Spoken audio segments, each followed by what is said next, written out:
নতুন স্টাইলে নতুন পদ্ধতিতে স্পঞ্জি টিফিন কেক পিঠা বানিয়ে দেখাতে চলেছি। একটা পাত্র নেব, তারপর কিছুটা সুজি দিয়ে দেবো। সুজি দিয়ে তারপর দেবো স্বাদ মতো নুন, পরিমাণ মতো চিনি এবং কিছু কিশমিশের টুকরো। তারপর অল্প অল্প জল দিয়ে একটা ব্যাটার তৈরি করে নেব।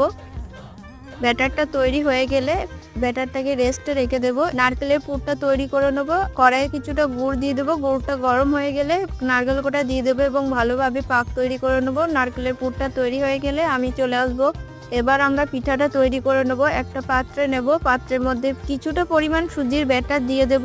তারপর উপর দিয়ে পুরটা দিয়ে দেবো। তারপর আবার কিছুটা পরিমাণ সুজির ব্যাটার দিয়ে দেবো। তারপর ভালোভাবে ঝাঁকিয়ে নেব। তারপর উপর দিয়ে কিছুটা কিশমিশ ছড়িয়ে দেবো। একটা পাত্রে কিছুটা জল গরম করতে দেবো। তার উপরে স্ট্যান্ড দিয়ে পিঠেটাকে বসিয়ে দেবো, ঢাকা দিয়ে দেবো। 20 মিনিট স্টিম হতে দেবো। তারপর নামিয়ে নেব। গরম গরম পরিবেশন করব। খুবই ভালো খেতে হয়েছে। আপনারাও বাড়িতে